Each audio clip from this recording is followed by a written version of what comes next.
Friends, welcome to Eat East Indian, and today we are making a stack of healthy homemade fresh vegan naan. They are without any eggs, they are without any yogurt, and they come together beautifully. Taste absolutely yum with any kind of curry. You can also use them as a base for pizza. So let's get started. I am using for this particular recipe 2 cups of whole wheat flour, the same flour that I use for making rotis. So healthy. Instead of using all-purpose, I'm using whole wheat. Adding half a teaspoon of salt and half a teaspoon of sugar. We will also use yeast in this recipe. So 1 teaspoon of yeast, which I'm going to mix in with water, 1/3 cup, and we'll let the yeast stand for about 10-ish minutes. So let's set it aside while we combine the ingredients. So salt, sugar are already in the flour, and I'm adding 1 teaspoon of baking soda. Baking soda is in. Now we will mix these dry ingredients. Along with dry ingredients, you will add in wet ingredients. So wet ingredients are oil, 2 tablespoons, your yeast that was standing. So after about 10 minutes, you can add in yeast, and 2 tablespoons of lemon juice. So chemical reaction of lemon, something acidic, along with the baking soda produces great results and nice flavor for our bread. A little bit of a fermentation happens as well. So adding water to make a dough, you will not require more than 3/4 cups of water. So be careful, add water at room temperature, not hot, not cold. And once your dough is formed, add in some oil on top so that this dough doesn't dry out, and we'll let it stand for about 2 hours so that the yeast can rise.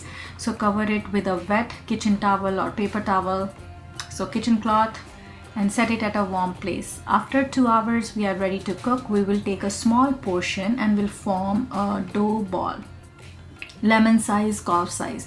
You can divide the entire dough or just do it one by one.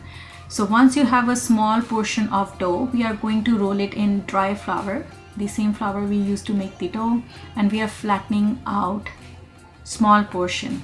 You can keep it thick or you can make it really thin. That's up to you. You can actually play with both versions and see which one you like.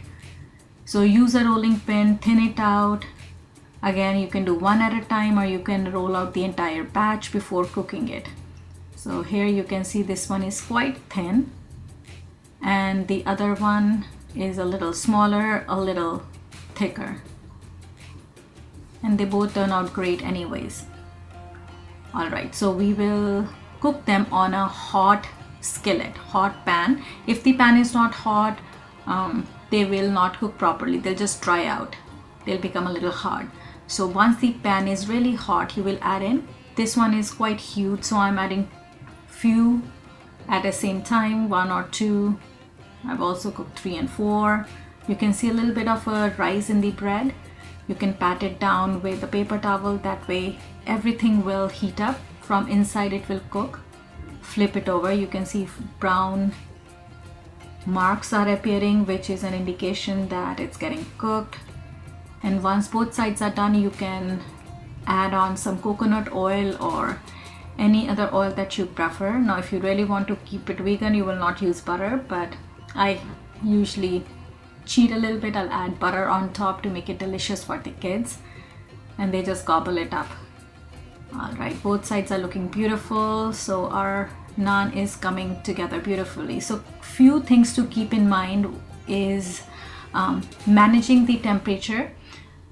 So make sure that you're managing not too hot of a pan or not too cold, just the right. You can see the bubbles are forming a little bit, and you have to make sure both sides are beautifully cooked. Don't add any kind of a grease like oil or butter until the sides have turned brown. Once they are brown, then only add oil. Otherwise, they will just soak in extra oil and no flavor will be there. All right, the other side is done. Now I'll add a little bit of a butter. They store really well, so go ahead, give this dish a try in your own kitchen. Leave me a comment, let me know what you thought of this dish, and I will see you again with another tasty recipe. So keep watching Eat East Indian and do share this recipe with others.